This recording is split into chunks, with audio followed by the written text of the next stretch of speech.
Bonjour à tous, bienvenue dans le MAC qui fait du bien. Vous êtes-vous déjà demandé s'il existait une vie après la vie? Et si notre âme, et même notre lien avec nos proches, était éternel?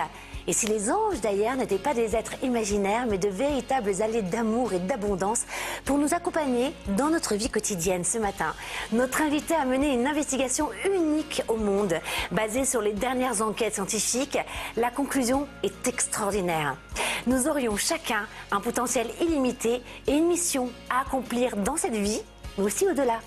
Pour en parler, le médecin psychiatre Christophe Fauré est avec nous, mais également Alexandre Chavouet, producteur d'un événement unique en son genre, Expérience extraordinaire. Bienvenue à tous les deux. Bonjour Karine. Je suis ravie de vous recevoir. Ravi d'être là. Et bien sûr, mes êtres de lumière sont sur ce plateau, c'est Isa et Kevin. J'imagine que vous êtes aux anges avec... Toujours, on est avec vous, toujours. Alors, un petit teasing pour aujourd'hui, vos chroniques. On va parler de quoi ? On va parler d'apprendre à se protéger de ce qui peut quelquefois nous prendre un peu trop d'énergie, surtout chez des rencontres qui sont quelquefois un peu épuisantes. Ah oui, c'est vampire énergétique. Les vampires énergétiques, disons exactement. Le mot. Exactement. Et nous, on va faire un exercice hyper sympa en ce qui concerne... Voilà, bisous. Ça va être sympa. Génial, j'adore. Restez surtout, ça va être sympa. On va faire un petit exercice par rapport à l'énergie d'action. Bon, super. Encore une petite guidance qu'on pourra faire, une guidance collective tous ensemble. Alexandre Chavouet, je suis ravie de vous recevoir. Moi, je suis ravi d'être là. Merci beaucoup, Karine. Vous êtes un des plus grands organisateurs en France, voire le plus grand, qui organise des événements assez extraordinaires consacrés à la conscience, mais aussi au grand pouvoir de l'esprit. Alors retenez bien cette date, se tiendra à Paris, au Grand Rex, le 10 juin. Oui. Un événement unique en son genre. Toute la journée. Les pouvoirs extraordinaires. Avant de nous en parler, moi je vous propose de regarder à quoi ça ressemble. Êtes-vous prêt à découvrir les pouvoirs de votre esprit? Le samedi 10 juin 2023, le Grand Rex de Paris accueille Expérience extraordinaire. Une journée exceptionnelle lors de laquelle 6 experts ont décidé de vous faire vivre 6 expériences en direct aux confins de votre conscience. Avec Françoise Nallet, thérapeute en mémoire cellulaire, vous assisterez à une expérience inédite de déprogrammation cellulaire destinée à libérer vos blocages. S'arrêter dans nos mémoires, c'est justement être l'observateur de ce qui se passe en nous. Experte en communication psychique avec les animaux, Laila Del Monte vous expliquera comment fonctionne la communication animale. Je reçois des informations et ces informations peuvent venir sous forme de pensées, d'images ou de sensations. Outre ces expériences fascinantes, préparez-vous à explorer d'autres capacités de votre esprit. La visualisation avec Bernard Werber, la méditation avec Thierry Janssen, la médiumnité avec Anne Tuffigo ou encore l'hypnose avec Kevin Finel. Venez découvrir les pouvoirs de votre conscience et vivre pour la première fois en France 6 expériences en direct qui vont changer votre perception de la réalité. Dis donc, j'ai vu passer une star là qui est sur le plateau, ce serait pas vous, Kevin Finel? Kevin est incontournable en hypnose. Donc bien sûr, c'est un des plus grands formateurs, si ce n'est pas le plus grand. C'est un plaisir de venir en tout cas. Alors, si vous êtes ensemble tous les deux aujourd'hui, ce n'est pas un hasard, puisque vous, Christophe Fauré, vous ferez partie aussi de ce grand événement sur les pouvoirs extraordinaires. Je ne suis pas sur le panel. Oui, mais vous êtes là, et là, ça, c'est encore mieux. C'est encore mieux.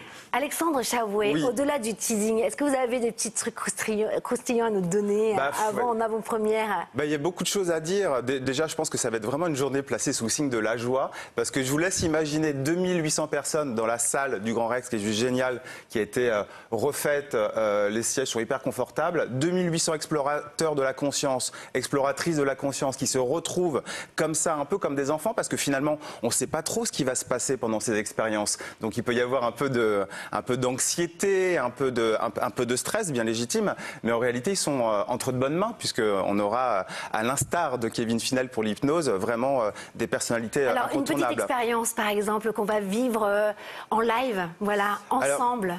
Parce que je serai là pour venir vous voir aussi, vous tous.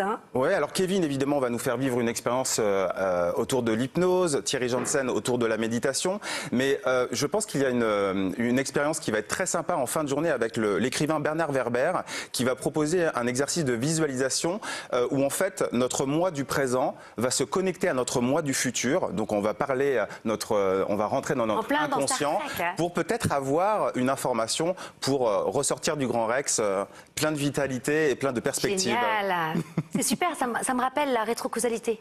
Oui, dont on a absolument. parlé. C'est-à-dire qu'on va chercher en fait dans le futur des messages pour le présent. Tout à C'est fait. comme si, par exemple, aujourd'hui, on appelait le Kevin du futur pour avoir un message qui peut venir en rêve ou par une synchronicité. Moi, je trouve ça génial.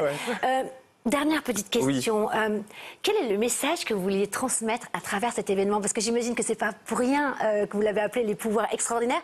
Qu'est-ce que vous êtes en train de nous dire finalement? Écoutez, pour moi, en fait, l'énergie sous-jacente de cet événement, c'est une invitation pour les spectateurs à les amener du savoir à la connaissance. Parce que vous le savez, enfin, la connaissance, ça ne passe que par l'expérience. Si vous voulez connaître New York, il faut aller voir New York, vivre New York. Si vous voulez connaître le goût d'un fruit, il faut le goûter. Et je pense que pour la conscience, c'est exactement la même chose. Donc d'amener vraiment les spectateurs à avoir confiance en eux sur j'ai aimé, j'ai pas aimé, j'ai envie d'explorer pour devenir autonome et finalement reprendre les pleins pouvoirs sur son pouvoir personnel dont nous avons bien besoin, je pense. Voilà, des facultés extrasensorielles dont on décèle peut-être même pas en fait finalement leurs effets sur la matière. Je trouve ça formidable. En tout cas, vous restez avec nous. Avec grand plaisir. Et puis vous pouvez interagir quand vous voulez. Vous êtes bien ou pas? Faites attention, si vous me dites quand vous voulez. Je sais, mais je vous connais, mais j'adore ça.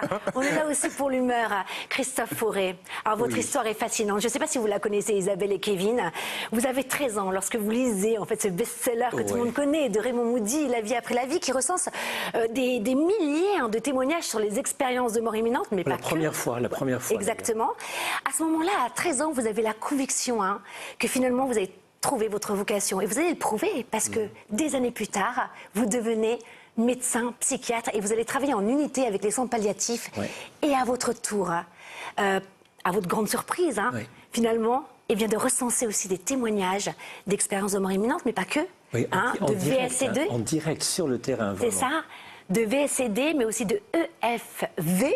Alors, ce sont des abréviations. Pour ceux qui ne connaissent pas finalement ces termes, on les a mis. Est-ce que vous voulez bien nous... Voilà, une petite définition de chaque terme. Très bien. Alors, VSC2, qu'est-ce que c'est? Vécu subjectif de contact avec un défunt. Donc, ça survient généralement pour une personne qui a perdu un proche. Et dans les à peu près moment du décès, jusqu'en moyenne 6 mois, mais parfois 1 an, mais parfois un peu plus, mais en moyenne c'est 6-8 mois, la perception de ce proche décédé qui se manifeste de façon très furtive. C'est très codifié, il y a des études universitaires, scientifiques qui sont là-dessus, et c'est quelques secondes, c'est de façon complètement impromptue, alors que la personne ne pense pas forcément à la personne décédée, et c'est soit une perception visuelle, soit une perception auditive, soit kinesthésique de toucher, soit simplement l'impression d'une présence extrêmement forte. Quelques secondes avec le sentiment intime que c'est la personne qu'on a perdue. Et ce qui est important à souligner,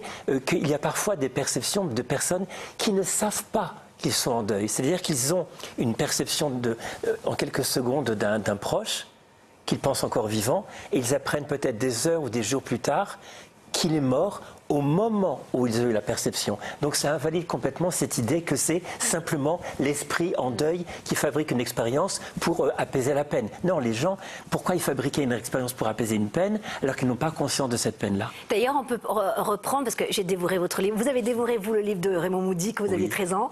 Moi, il a fallu un petit peu plus d'années, 2 ans de plus, pour dévorer le vôtre. Mais vraiment, c'est une enquête menée, passionnante du début jusqu'à la fin. Et je vais vous dire une chose, ça réveille de l'espoir. J'ai l'impression que tout ce que vous nous racontez, c'est quelque chose qui nous permet de mieux vivre. Comme si la sagesse était d'appréhender la mort pour mieux vivre dans notre vie quotidienne. Et d'ailleurs, il y a l'histoire de Su, cette femme chinoise.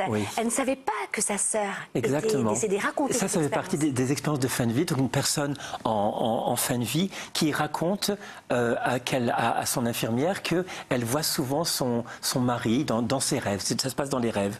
Et voilà. Pendant plusieurs semaines, elle parle de son mari qui est décédé, je vais aller le rejoindre, tout va bien. Puis à un moment donné, un rêve où, une nuit, elle rêve que sa sœur va aussi l'accueillir. Et elle est un peu troublée, demande à l'infirmière, mais c'est bizarre, j'ai rêvé de ma sœur et de mon mari. Lui, il est décédé, mais elle est vivante en Chine. Je ne comprends pas pourquoi je rêve d'elle. Et là, l'infirmière demande à un des proches de cette personne-là, qui dit, mon Dieu, sa sœur jumelle est décédée, mais il y a quelques jours, on n'ose pas lui dire de peur que ça l'effronte complètement. Et donc, sans avoir l'information de la mort de sa sœur à des milliers de kilomètres en Chine, elle a eu connaissance du décès de sa sœur via ce rêve où sa sœur était donc de l'autre côté. Et ça, c'est une expérience que j'ai lue dans un des livres qui s'appelle Final Gifts, qui est vraiment un des premiers livres qui parle des expériences de fin de vie. Mais j'ai eu l'expérience en direct aussi où une patiente me disait qu'elle s'est réveillée, elle faisait des rêves réguliers avec sa mère décédée, et un jour, elle perçoit l'ami très proche amie de cette personne qui apparaît dans son rêve, et sa mère lui dit « c'est merveilleux, elle arrive ». 2h du matin, elle se réveille et elle regarde sa montre. « Ok, je peux appeler au Mexique ». Elle décroche le téléphone et elle tombe sur son neveu qui lui dit « mais pourquoi tu m'appelles ? Maman vient juste de décéder ». Donc elle n'avait pas l'information que sa tante était décédée. Or, dans le rêve, elle apparaît à côté de sa mère décédée. Donc, c'est ça, les expériences de fin de vie. Ça survient parfois dans les rêves, mais ça survient également dans l'état de veille, où les personnes très proches de leur mort, souvent quelques heures ou quelques jours avant, ont la perception d'un proche décédé qui semble vouloir les accueillir. Et c'est quelque chose d'extrêmement apaisant. On va continuer, on va de toute façon explorer au fur et à mesure, mais j'aimerais bien qu'on revienne sur les premiers termes. Oui. Donc il y avait aussi VCD, on vient de le voir. Le deuxième terme, c'était expériences de fin de vie, donc c'est ça, tout à fait. Oui. Les EMI, les expériences de mort imminente. Expériences de mort imminente, grosso modo, pas tout le temps, mais la plupart du temps, ce sont des personnes qui ont un arrêt cardiaque, donc avec arrêt de l'activité cérébrale 10 à 20 secondes plus tard. Et il y a sortie de corps.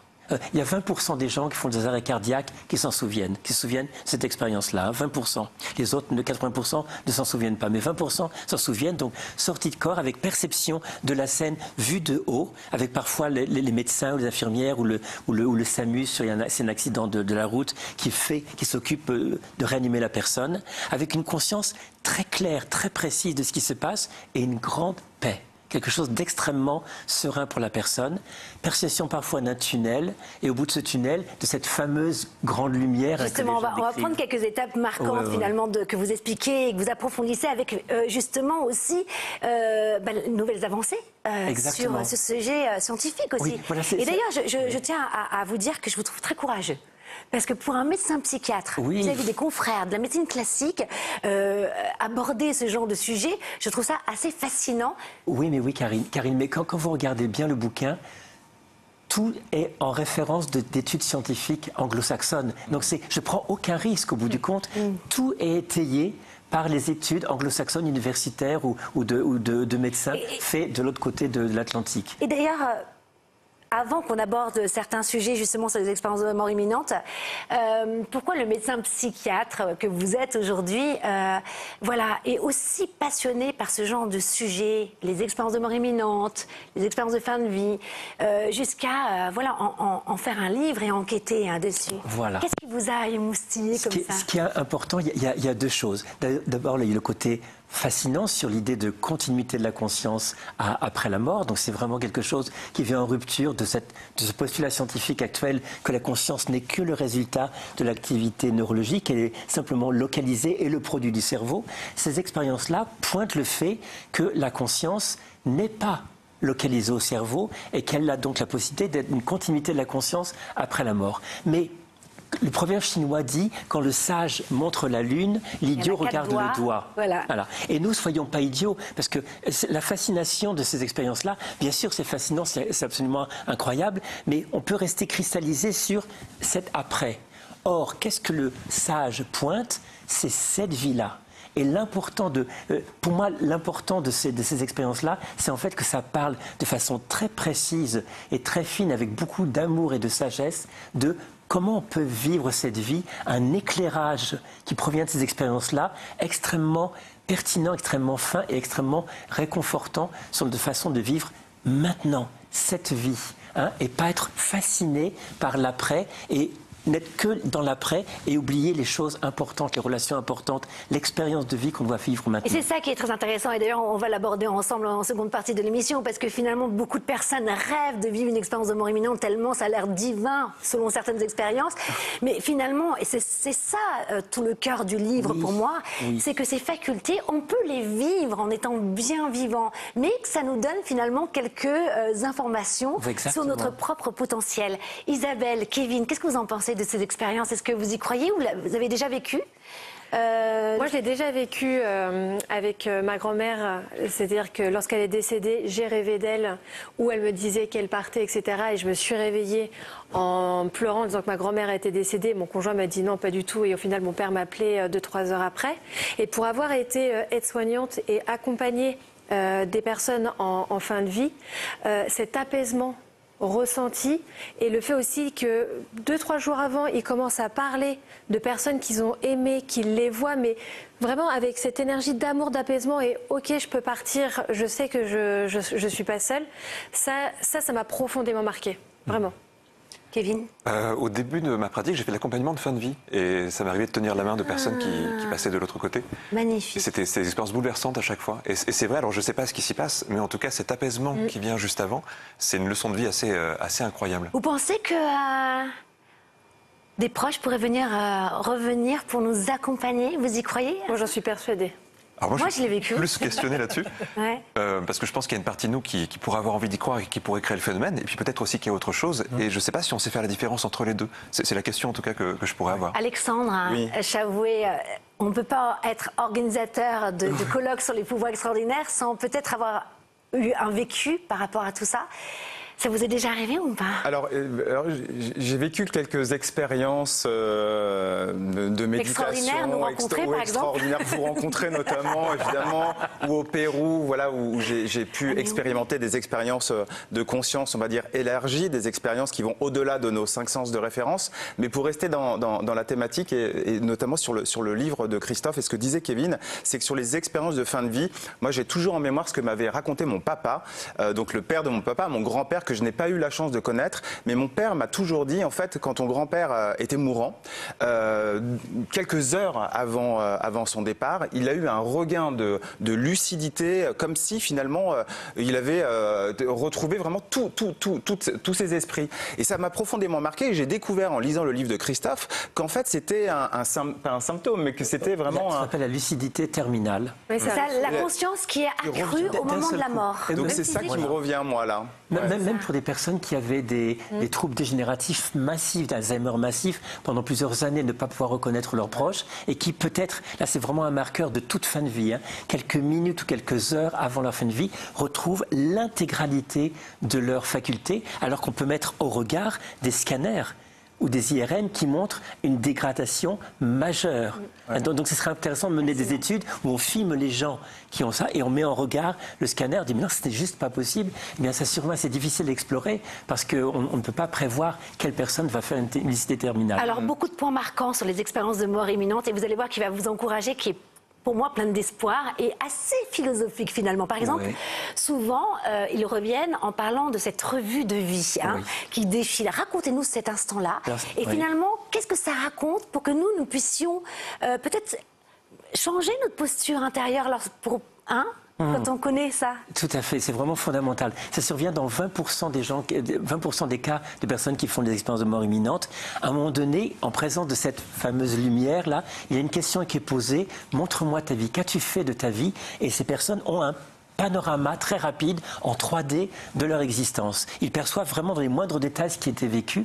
Et le point important, c'est ce qui est l'expérience est vécue de son point de vue propre, où on voit les choses, les interactions avec les personnes, mais en même temps, la personne perçoit, comme si c'était elle, l'impact de ses paroles, de ses actes sur les autres personnes. C'est-à-dire que si on a mis quelque chose de bénéfique, de généreux, de bienveillant, on ressent intimement cette bienveillance. De même, si on a émis quelque chose de négatif, d'agressif, de violent, d'humiliant pour quelqu'un, on le reçoit complètement. Et donc cet effondrement entre moi et l'autre est un facteur déterminant pour les transformations après, parce que les personnes réalisent que tous nos actes, nos paroles, même nos pensées ont des impacts sur autrui et on est en mesure de mesurer l'impact profond. Et donc la loi de causalité. Et ça met exactement, ça met véritablement une vigilance. Et les gens qui ont vécu cette expérience-là sont après extrêmement vigilants par rapport aux actes qu'ils portent, et avec une recrudescence vraiment de volonté de bienveillance, générosité, ouverture de cœur par rapport aux personnes, parce qu'ils savent que ceci a un impact aussi sur eux à un niveau très subtil. Donc c'est vraiment un guide pour notre vie maintenant, même si on n'a pas fait ces expériences-là, c'est, tiens, si on s'en inspire de tous ces récits, cela nous dit... Soyons vigilants à ce qu'on fait, à ce qu'on dit. C'est peut-être facile d'avoir un acte vraiment de malveillance vis-à-vis de quelqu'un, ou se moquer, ou humilier quelqu'un. Et c'est peut-être plus difficile, un acte de bienveillance, d'ouverture de cœur et de gentillesse. Eh bien, ça a un impact. Et parfois, dans ces expériences où il y a la revue de vie, les personnes captent que ce sont les plus petits détails insignifiants qui comptent. C'est pas les grands accomplissements de trucs humanitaires et autres. C'est véritablement les petites intentions. C'est l'intention du cœur surtout, qu'on fasse des grandes choses et des petites. Finalement, qu'est-ce qui nous anime? Cette sincérité en fait. Exactement. Et les gens perçoivent pendant l'expérience que c'est la motivation de cœur qui motive. Merci Christophe. On va continuer. Hein. Oui. Vous savez que d'ailleurs, je vous en parle, mais quand même sur 8 milliards de terriens, il y a quand même 350 millions de personnes aujourd'hui, et je l'ai appris grâce à vous, qui vivent une expérience de mort imminente. Et je me dis que cette émission, elle est essentielle parce que beaucoup de personnes encore ont peur d'en parler, ont honte, n'osent pas s'exprimer. Mais n'hésitez pas à nous parler sur les réseaux sociaux. On vous entend. On va continuer tout de suite l'expérience. Il y a un appel à témoins. Oui. De toute façon, on en a encore, vous allez voir, il y a une deuxième partie. C'est le moment de retrouver notre merveilleuse Isa.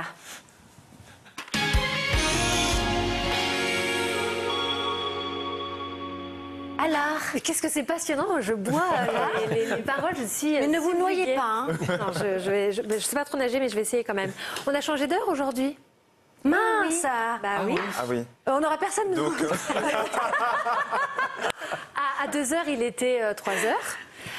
Et moi, ça m'a fait un peu réfléchir du coup à notre façon d'avancer. C'est-à-dire à notre, et d'ailleurs c'est dans le thème aussi, mais à notre gestion du temps. Parfois on peut être souvent dans l'attente, on croit souvent qu'on a le temps, et puis on repousse. Et puis au final, il ne se passe pas grand-chose. Donc l'action, elle est liée au chakra racine, c'est notre premier chakra qui est basé sur notre colonne vertébrale. Et ça nous invite à agir en fonction de nos besoins de cœur, dans notre vie extérieure. Donc par rapport à ça, et pour vous réveiller, parce que là on a 1 heure de sommeil en moins, je vais vous proposer un exercice. Donc on peut faire ensemble en plateau, et puis les téléspectateurs aussi. Prenez un petit café et on y va. Je vais vous inviter à réfléchir à une action que vous souhaitez mettre en place, à quelque chose qui est important pour vous, et à penser, à vous demander voilà, si c'est maintenant que je veux le faire, si c'est dans 3 mois, dans 3 ans, dans 30 ans. Pensez à cette action dans n'importe quel domaine de votre vie. Et lorsque vous posez cette question, vous laissez venir un chiffre à vous, dans votre esprit, pareil, entre 1 et 5. J'ai eu 6. Esprit de contradiction, Karine? Non, moi c'est 5. 5. Alors moi j'ai eu le 2. Christophe? 3. 2 aussi. Alors, je laisse encore 2 secondes, c'est fini pour les téléspectateurs.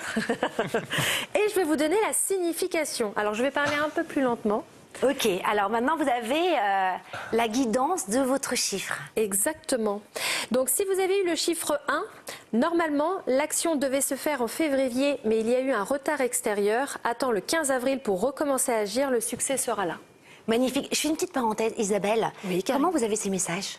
Je vous ai jamais posé la question. Eh bien, lorsque je prépare les chroniques, c'est comme lorsque je prépare pour mes différents réseaux sociaux. Oui. En fait, c'est en canalisation. Vous canalisez, donc c'est des guides?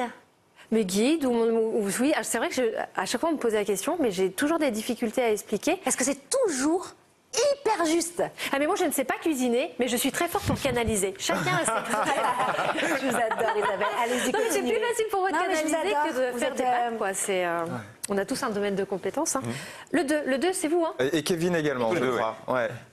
Tu peux commencer à agir dès maintenant, mais c'est vraiment à partir du mois de mai que les choses vont s'accélérer de façon positive. Wow. Vous voulez savoir de quoi il s'agissait peut-être? Oui, bah oui. Non. Mais justement. Bah oui, c'est intéressant. C'est justement de remettre mes tennis pour me remettre un peu à la course. J'ai pas couru depuis longtemps et le cardio me manque. Mois de mai. Mois de mai, ouais. Fais ce qu'il te plaît. C'est maintenant et marathon au mois de mai du coup. Waouh, challenge, la défi. Ok, on s'en reparle. Et Kevin, c'était quoi? Moi, c'est pour un projet d'écriture, de spectacle, entre guillemets, qui me tient à cœur. Du coup, je vais attendre un peu avant de Au mois de mai, écrire. alors, ok. Le 3. Tu es invité à agir dans les 3 semaines pour obtenir ce que tu souhaites et pour vivre une totale abondance. Oh, bah super. C'est quoi? Je prends. C'était quoi? La continuité de ce livre-là, je suis en train de travailler pour créer la suite de ce livre-là. Alors, laissez-vous guider par vos idées alors. Ok, Et super. le 5 pour terminer? Le 4. Ah non, le 4. Alors, on y va. Depuis le mois de juillet, il y a des événements imprévus. Ne cherche pas à tout contrôler et fais confiance. Le mois d'avril va être riche de surprises qui vont t'aider à agir. Et le 5 pour terminer. Agis Je suis un peu dès maintenant. égocentrique. Agis dès maintenant, ne remets plus à demain. Tu as toutes les capacités pour donner vie à ce que tu souhaites et les synchronicités t'accompagnent. Ah, ça me touche. On veut Merci. savoir, du coup. Non, Oui, vous du ne coup, pouvez oui. pas savoir. Oh, à la fin de l'émission. Mais il se reconnaîtra. Et le voilà. Allez, vous restez avec nous. Merci Isabelle, à Christophe Fauré, Alexandre Chaboué. Vous restez. Oui. En seconde partie de l'émission, vous saurez tout sur les mystères de l'âme, notre potentiel illimité, témoignages inspirants, avancées scientifiques qui rejoignent certaines traditions ancestrales. D'ailleurs, que disaient les Tibétains sur le sujet? C'est tout de suite après une toute petite pause, le temps de régler vos montres pour voilà l'heure d'été. On a changé d'heure. Voilà, à tout de suite. C'est chouette.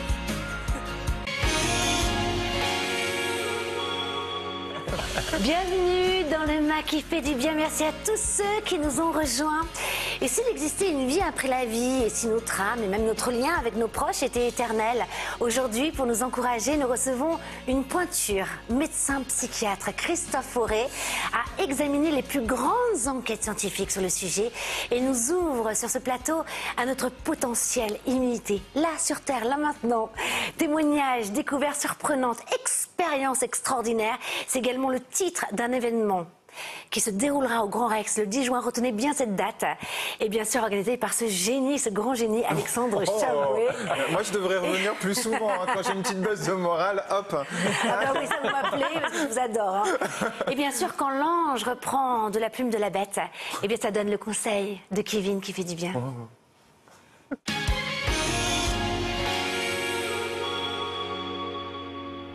Kevin, alors c'est vrai que j'ai oublié quand même, avant de vous lancer sur votre chronique, en première partie, alors que c'est mon jeu préféré, ça n'a nécessairement que moi, mais il y a quelque chose dans cette boîte à intuition pour développer votre intuition. D'après vous, qu'est-ce qu'on a mis dans la boîte de ré aujourd'hui? Un petit indice, c'est le printemps, quelque chose? Une petite branche. Une petite branche? Un noyau. Petite branche de merisier en fleurs. De merisier? En fleurs, non? Non mais, j'ai rien. Et vous? Une graine, un noyau. Incroyable. Non, mais franchement, vous êtes fort. Un petit nid avec des œufs. Mais vous êtes tellement mignon, c'est ça le printemps pour vous, c'est ça que je vois dans votre cas. Et ça, c'est tellement mignon. Allez, on passe tout de suite. Alors, il y a des bons indices, hein. Ah ouais. Ah ouais. Alors aujourd'hui, on va parler un petit peu des vampires énergétiques.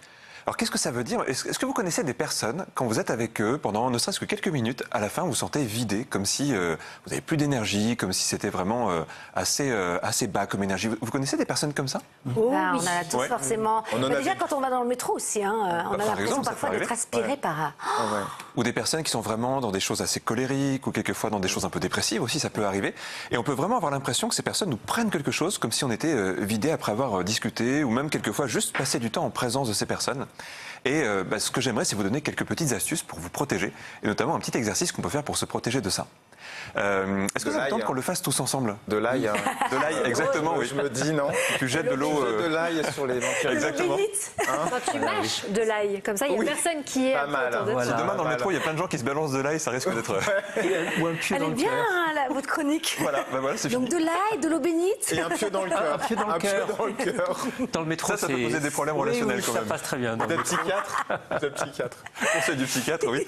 En fait, c'est un exercice de visualisation que je vais vous proposer. Et ce que je propose, c'est qu'on le fasse ensemble. Et puis, si vous qui nous regardez, vous connaissez quelqu'un comme ça qui vous pompe un peu votre énergie, ça va être un exercice pour vous en protéger. Bon, la première chose à faire déjà, c'est d'en prendre conscience quelque part. C'est déjà d'être suffisamment attentif à soi pour remarquer que quelquefois on se sent comme pris après un moment. Donc si c'est le cas, je vais vous proposer à tous, en tout cas ceux qui le veulent, de fermer les yeux quelques instants, de visualiser la personne en question. Et vous allez visualiser le lien qui vous relie à cette personne. un peu comme s'il y avait une sorte de cordon qui vous relie à cette personne. Et déjà, quelquefois, la couleur de ce cordon, de ce lien, donne un indice sur le niveau d'énergie qui circule entre vous. Et puis ce cordon, pour pouvoir se protéger, vous allez le couper. Alors, je ne sais pas de quelle manière vous allez le couper, c'est symbolique. Ça peut être avec un ciseau, ça peut être avec une hache, c'est comme vous le voulez. Un pieu. Avec vous allez les le couper dents plutôt avec les dents, si tu veux. Vous pouvez le couper au milieu, de façon à redonner à la personne sa partie du lien et à reprendre la vôtre. Et c'est comme si vous disiez à un niveau inconscient que vous voulez vraiment couper quelque chose entre vous et cette personne. Vous allez sentir un moment de libération, de soulagement. Et la prochaine fois que vous allez voir cette personne, vous aurez l'impression qu'elle est beaucoup plus distante de vous et qu'elle n'arrive plus à agir sur vous de cette façon-là. Et vous allez pouvoir vous en protéger. Donc en fait, finalement, c'est un petit fil invisible qu'on coupe. C'est un fil invisible. C'est un peu les petits bonhommes allumettes, finalement. Oui, c'est ça. Oui, ça ressemble un petit peu à cette J'aime beaucoup cette idée-là. version parce que finalement, on n'a pas besoin de feuilles de papier. On a juste à imaginer. Et on peut s'amuser à imaginer les liens entre nous et les personnes pour remarquer ceux qui sont bons, ceux qui nourrissent, qui co-nourrissent, et puis ceux qui, quelquefois, nous prennent un petit peu trop. C'est super. Merci, Kevin. Je vous adore. J'adore vos chroniques. C'est vrai, on apprend plein de choses. On reviendra aussi, alors, du coup. On reviendra. Vous revenez la semaine prochaine. Allez, on va continuer avec ce livre qui m'a passionnée, que j'ai dévoré, Cette vie et au-delà. Votre livre, Christophe Auré, vous êtes médecin psychiatre, vous vous êtes voilà, penché sur des sujets dont on ne parle pas assez, et pourtant plein d'espoir, souvent d'ailleurs même tabou, parce qu'on se dit oh là là, c'est un peu déprimant, alors que non, pas du tout. Parce que finalement, derrière les expériences de mort imminente, par exemple, ou les vécus subjectifs du défunt, ces termes-là, ça nous montre que il y a beaucoup de lumière finalement sur Terre et peut-être même au-delà et qu'on n'est peut-être pas seul. Et d'ailleurs, j'aimerais tout à l'heure on revienne sur ces anges, ces êtres célestes, ces êtres de lumière, selon la croyance, mais selon vous, en tout cas l'enquête très sérieuse que vous menez, peut-être qu'ils existeraient. Moi, en tout cas, je les ai sur le plateau aujourd'hui. J'aimerais revenir quand même sur le livre tibétain des morts qui fait, parce que vous faites un parallèle entre les expériences de mort imminente et le livre tibétain des morts. Et là, c'est passionnant. Parce que finalement, le mot gomme en tibétain veut dire se familiariser, mais ce qu'il disait, c'est se familiariser avec cette lumière divine que souvent les gens rencontrent lorsqu'ils vivent une expérience de mort imminente. Racontez-nous un peu tout ça. Alors, gomme, c'est le même mot pour méditer. En tibétain, méditer, gom veut dire s'habituer à. S'habituer à quoi? Dans la tradition tibétaine, à la nature de l'esprit, à l'essence même de son esprit. Donc ça, c'est ce qu'on peut développer dans cette vie-là. Et ce qui est intéressant, c'est que dans les personnes qui font des expériences de mort imminente, donc de l'autre côté, elles sont en contact avec une dimension, cette dimension lumineuse qu'on appelle dans les textes tibétains la claire lumière. Et cette claire lumière qui est une dimension d'amour ultime. Et il est dit dans les textes tibétains que cette lumière qu'on appelle mère peut être cultivée dans notre vie en découvrant la nature même d'amour de son être, qui est la lumière fille, et que lors de la mort, lumière fille et lumière mère se fusionnent, se rejoignent. Et donc, c'est une instruction qui est donnée dans cette tradition tibétaine de dire ce que vous allez rencontrer après votre mort est à l'image de ce que vous vivez maintenant. Et donc c'est véritablement quelque chose qui est cultivable dans le présent, donc s'habituer à quoi? Et c'est aussi simple que se poser, par exemple, devant un beau paysage de nature, se connecter justement à sa dimension intérieure de paix, de calme, des exercices de respiration et de méditation très classiques, avec quelque chose qui est intrinsèquement centré, intrinsèquement paisible. Eh bien, cette dimension-là est un écho, même si un écho atténué, mais un écho de cette dimension de paix et d'amour qui est rapportée par les personnes qui font des expériences de mort imminente. Alors justement, ce que vous êtes en train de nous dire, ce que disait d'ailleurs ce livre tibétain des morts et finalement toute la philosophie orientale, c'est qu'il y a un endroit en soi, que certains appellent Dieu, le divin, la source, peu importe, ou la force vitale cosmique de l'univers, qui ne serait pas pollué finalement par... Exactement. Et vous, en tant que médecin psychiatre, pour nous donner aujourd'hui des encouragements pour ceux qui nous regardent, qui sont peut-être dans le mal-être, vous parlez justement de cette méditation, d'être devant un coucher de soleil ou un ciel, etc. Comment, pour vous, toucher cet endroit chaque jour, l'alimenter pour vivre cet amour finalement sur Terre? Alors ça peut être via des expériences, un contact avec la nature, un contact régulier avec la nature, un contact avec le vivant, son chat, son chien dans cette immédiateté de joie. Ça peut être aussi chercher à développer des qualités, des relations qualitatives avec les gens. Tout ce qui est toxique, peut-être le mettre un peu à distance.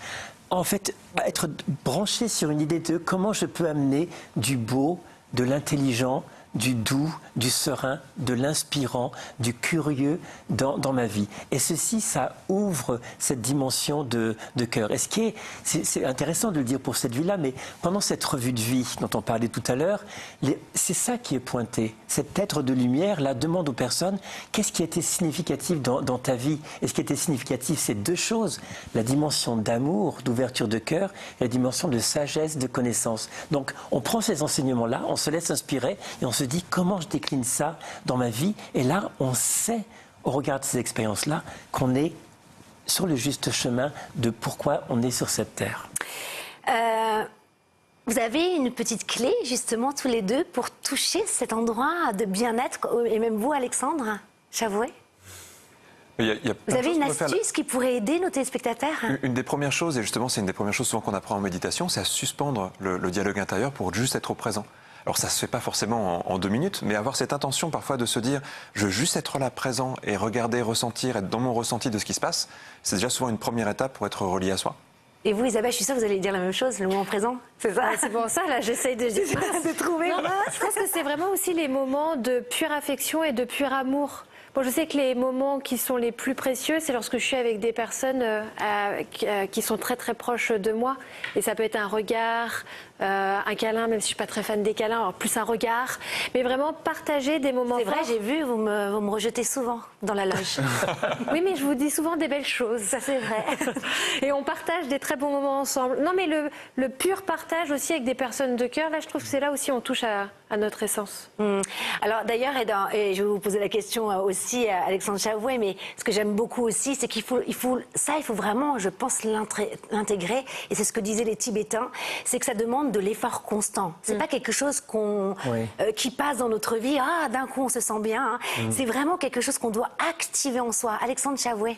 Alors, je rebondis sur les animaux. En fait, je trouve, j'ai un chat et un chien, et je me faisais cette réflexion l'autre jour. J'observais, et Bad Boy, ça c'est mon petit chat et mon chien Bowie. Et en fait, j'ai connecté à cette invitation qu'ils me font en fait à être pleinement présent et à débrancher justement du brouhaha, du mental.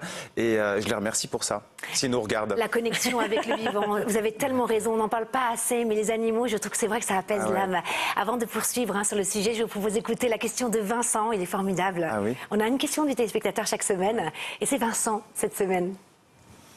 Bonjour le Mac qui fait du bien. Voilà, j'avais une petite question. Je somatise très souvent quand j'apprends une mauvaise nouvelle ou que je suis en stress. J'ai l'impression d'être paralysé, j'arrive plus à avancer. Est-ce que vous auriez une solution pour ne plus somatiser instantanément? C'est gentil, merci, au revoir. Merci Vincent, c'est absolument adorable. J'adore le décor de... Intimiste. C'est très intimiste. On viendra vous aider à faire le ménage de printemps ici. Merci infiniment. Super question. C'est une très bonne question. Et ce que ça révèle, c'est qu'à chaque fois qu'on vit une situation, on peut être toujours dans cette dynamique d'avancer. C'est-à-dire qu'on vit quelque chose, il faut que j'avance. Et du coup, ça peut créer une très grande pression et on peut se sentir complètement paralysé. Donc moi, je trouve que le conseil qu'on peut donner, c'est déjà prendre le temps d'accepter ce qu'on est en train de vivre, mais aussi de visualiser les différentes possibilités. Parce que parfois, à toujours vouloir avancer, on est dans l'injonction à la performance et en fait, au lieu de créer quelque chose, on erre et on ne sait plus où on va. Kevin, comment on fait? Je somatise. Oui. Comment enlever cette peur qui me pétrifie? Le côté paralysant, en fait, à la base, c'est une réponse de notre corps en fait, qui nous protège. C'est une réponse fonctionnelle. Et du coup, la première chose qu'on peut faire, c'est accepter qu'il se passe quelque chose en nous, qu'une part inconsciente de nous protège, notre cerveau nous protège à la base, et de reconnaître cette protection et en même temps, comme si on se parlait, de se dire, j'ai pas besoin d'être figé à ce moment-là. J'ai besoin de continuer à vivre quelque chose, à avancer. Et dès qu'on va reconnaître cette protection-là, elle va commencer à se dissoudre parce qu'elle aura joué son rôle quelque part. Donc c'est ne pas résister aussi, finalement. C'est complètement se laisser traverser. On va continuer sur les expériences de mort imminente et puis après on passera aussi au VSCD parce qu'il y a des choses absolument fascinantes. Alors quand même, un point marquant dont on ne parle pas assez non plus, ce sont les expériences de mort imminente vécues par des enfants et finalement qui nous donnent un éclairage complètement nouveau sur notre conscience. Exactement, il y a des expériences d'enfants, parfois de très jeunes enfants, 2 ans, 3 ans, qui une fois qu'ils ont acquis le langage, qu'ils sont parfois grandis, c'est parfois adultes, où ils racontent l'expérience. Et ce qui est intéressant, c'est qu'ils racontent une expérience qui a été vécue en tant qu'adultes, avec un raisonnement d'adulte. Ils sont petits enfants, ils ont l'expérience et ils la décrivent avec la même complexité. C'est aussi riche, aussi dense qu'une expérience d'adulte. Ils la racontent plus tard. Ça veut dire que quand on est à 2 ans, 3 ans, on ne se souvient pas de ce qu'on a vécu. Et pourtant, ils se souviennent de cette expérience-là et sont en mesure de raconter les circonstances. Leurs parents sont sidérés en disant « Mais comment tu te souviens de ça ?» Parce qu'ils avaient perçu la scène d'un point de vue adulte. C'est comme si notre conscience n'avait pas d'âge, qu'elle était déjà pleinement à maturation. Et ça, c'est quand même quelque chose d'assez sidérant aussi, si on le ramène dans notre vie maintenant, dans l'interaction qu'on a avec les petits. Hein? Un petit, c'est pas un petit, c'est pas un sous-humain. On peut interagir avec l'enfant, avec dans le cœur la conscience que c'est déjà une âme pleine et entière. Et ça, c'est magnifique. Bon, c'est pas, on dénigre pas l'enfant, on l'accueille avec une espèce de respect fondamental de ce petit-là de 2 ans, 3 ans, qui est un peu enquiquinant parce que voilà, il dort pas ou je sais pas quoi. Mais intrinsèquement, il est habité de cette même dimension de conscience qui est identique à la mienne. Donc cette connexion intime au-delà de ce qu'on voit en superficie peut vraiment créer un autre lien avec l'enfant. Ça c'est très intéressant. Moi, je les appelle les ambassadeurs de la paix. Oui, ces petits qui arrivent, je pense qu'il faut vraiment qu'on s'incline devant eux et qu'on les protège et qu'on mette la jeunesse en avant. Et je trouve ça très beau ce que vous dites. Alors, autre chose aussi que je voulais voir avec vous, enfin il y a tellement de choses d'ailleurs, je me suis un petit peu emmêlée les pinceaux, mais il y avait aussi sur les expériences de mort imminente, ah oui, alors ça c'est intéressant aussi, ça nous apprend beaucoup de choses sur nous aujourd'hui. C'est qu'ils détiennent un peu cette sagesse, cette connaissance ultime lorsqu'ils passent par le tunnel blanc, etc. Est-ce que vous êtes en train de nous dire que c'est ce qu'on appelle les annales akashiques qu'on aurait aussi en soi, je ne sais pas du tout. Ça vraiment, je sais pas du tout. En tout cas, les gens décrivent qu'ils ont, pendant l'expérience, accès à une connaissance ultime. Ils ont toutes les réponses. Ce qui est fou, c'est que au retour de l'expérience dans leur corps, ils ont oublié complètement ce qu'ils savaient. Mais de l'autre côté, les gens disent c'était évident pour moi quelle était ma mission de vie. C'était clair, une évidence. Et pourtant, en revenant, je ne sais plus ce que c'est. Mais le fait d'avoir frôlé, côtoyé cette connaissance ultime implante dans le cœur des personnes, à leur retour, une soif d'apprendre. Et pas d'apprendre pas n'importe quoi, une soif d'apprendre au niveau de la philosophie, de la psychologie, de la spiritualité. Donc véritablement une quête intérieure, le connais-toi toi-même des Grecs, qui est vraiment caractéristique des transformations qu'on voit chez les personnes, même si avant ces personnes n'étaient pas du tout intéressées par ce type de connaissance-là. Et c'est comme s'ils avaient tellement touché l'ultime de la connaissance et de la sagesse que c'était presque une des parties de notre mission de vie, dans la matière, faire réémerger cette dimension de connaissance. Donc pour nous, pour tout le monde qui nous écoute, c'est quoi? C'est vraiment lire des livres de psychologie, lire des livres de spiritualité, cultiver cette connaissance intérieure dans la relation à soi-même et dans la relation aux autres. Et là, on voit combien, à nouveau, ces expériences nous ramènent au présent pour l'enrichir. C'est intéressant. Hein. Alors, j'aimerais aussi revenir sur tous ces témoignages, voilà, où à chaque fois, il y a soit un proche, soit, ils les appellent les êtres de lumière, les êtres célestes, voilà, qui sont très apaisants aussi pour l'âme. Oui. Vous êtes médecin psychiatre, oui. Hein bon, est-ce que vous voyez ce que je veux dire? Bon, ça va. Est-ce que vous y croyez? Est-ce que vous avez vécu une expérience comme ça? Non, de mort imminente, non. Pas de mort imminente, mais quand même de ce lien entre le monde visible et l'invisible. Est-ce que vous l'avez vécu? Oui, après le décès de ma maman. Racontez-nous, et ces êtres de lumière, est-ce que vous y croyez? C'est pas une question de croire ou pas croire, on collecte. C'est exactement la démarche dans le bouquin. On collecte toutes les informations qui existent et il y en a des centaines de milliers d'informations qui deviennent des données que l'on peut analyser de façon statistique. Donc ce n'est pas de la croyance du tout, c'est de la donnée scientifique qu'on étudie. C'est un fait. Et comme il y a une récurrence des éléments qui reviennent encore et encore, il y a quelque chose qui permet de dire, oui, il y a des éléments récurrents qui, indépendamment du sexe, de l'approbation, de la provenance géographique, de l'âge, de la culture et tout, qui sont toujours les mêmes éléments qui reviennent. Donc c'est pas de la croyance, c'est vraiment des données. Elle veut sa réponse, je crois. Non, non mais Christophe Fauré, est-ce que vous avez... Non mais c'est important, parce que vous êtes médecin psychiatre, oui. Vous êtes passionné par ce genre de sujet. Vous en avez ressenti un dans votre vie, un être de lumière? Non, et puis décrivez-nous, qu'est-ce que c'est? Pour ceux qui ne connaissent pas, qu'est-ce que c'est? Alors, je m'appuie sur les expériences rapportées par ces études. Vraiment, c'est important. D'accord, bouclier. Bouclier. Non, mais vraiment, parce que pour rester crédible, il ne faut pas rentrer dans la croyance. Non, donc, je reste au niveau des études scientifiques validées dans les grands journaux scientifiques pour vraiment rester, que les gens aient des arguments pour en parler, justement, et pas mettre ça du côté de la croyance.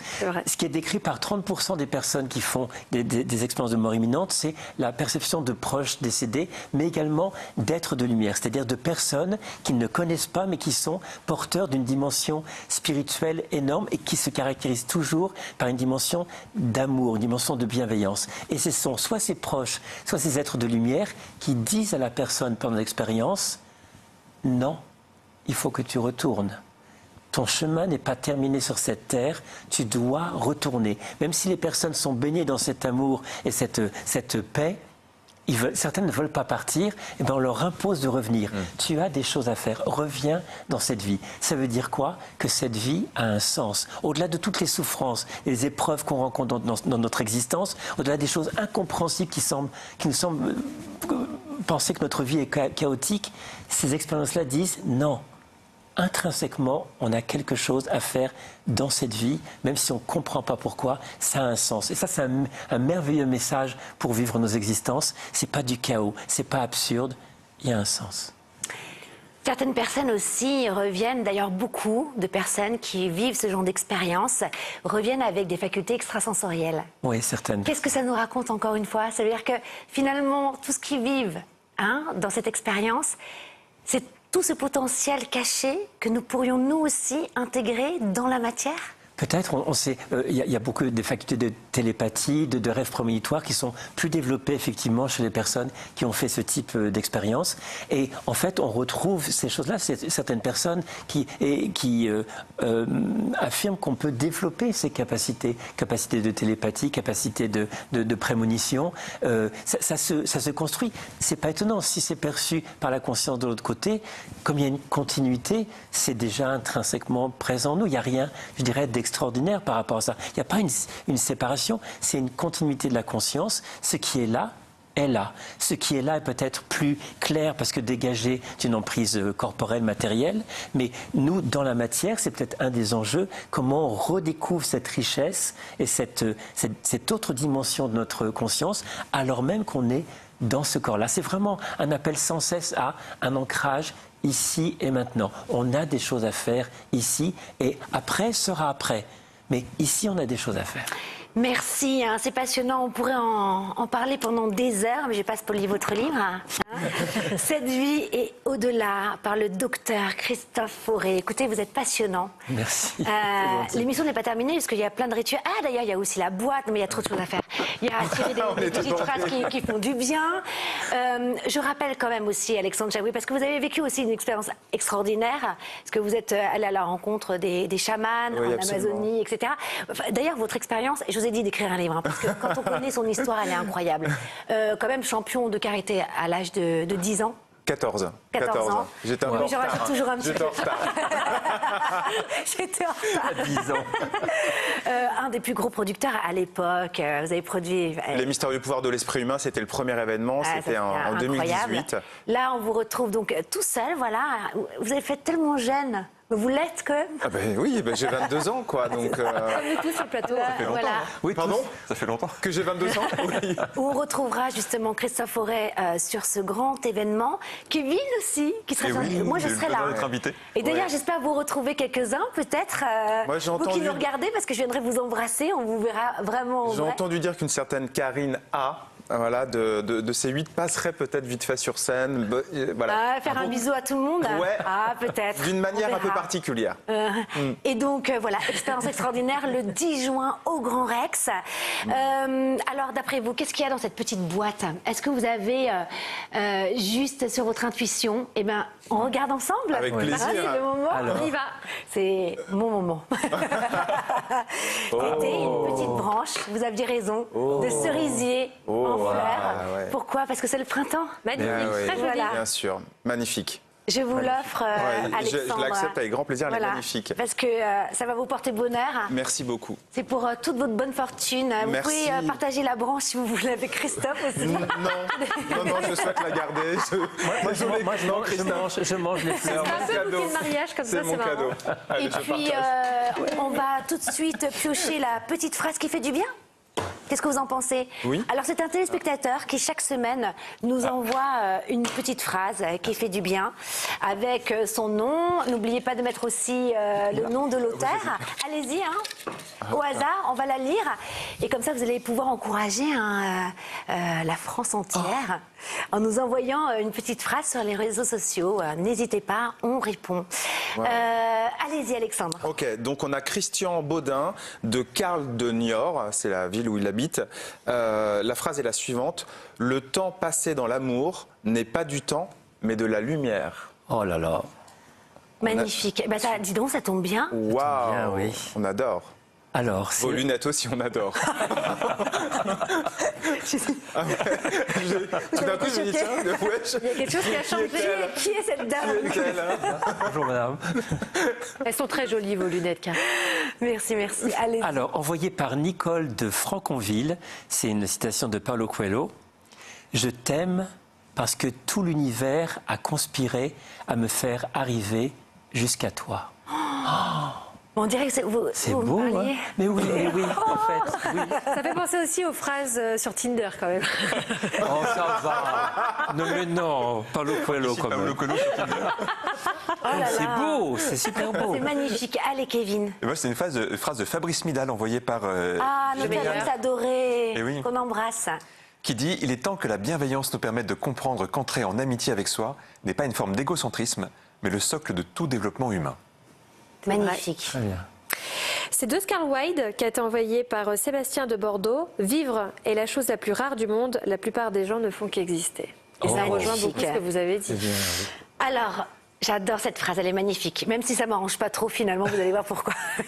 Le mariage des esprits est plus grand que celui des corps. Ouais. Et c'est envoyé par Carole de Mulhouse, de On peut faire les deux. Erasme. On peut faire les deux. Marier les esprits et les corps. Ben voilà, c'est ce que je vais faire. Et je vous propose de faire la même chose, puisque c'est quand même le magazine qui fait du bien. Alexandre Chabouet, on vous retrouve le 10 juin au Grand Rex pour ce grand événement Les Pouvoirs Extraordinaires. Merci beaucoup. Christophe Fauré, vous y serez aussi. Je présente à nouveau votre livre Cette vie et au-delà, enquête sur la continuité de la conscience après la mort. Une enquête vraiment extraordinaire. Je l'ai dévoré en 2 heures, votre livre. Merci beaucoup. On se retrouve la semaine prochaine, même jour, même heure, pour une émission exceptionnelle qui va peut-être bouleverser notre façon de voir le monde. Vous allez voir, on va s'envoyer beaucoup d'amour à nos proches, nos voisins et peut-être même à tout l'univers. Ah, qu'est-ce qu'elle est perchée, cette émission, j'adore. D'ici là, belle semaine à tous et surtout, faites-vous du bien, beaucoup de bien. Merci, hein. Merci en régie, bravo. Merci à toi. Merci, hein. Merci.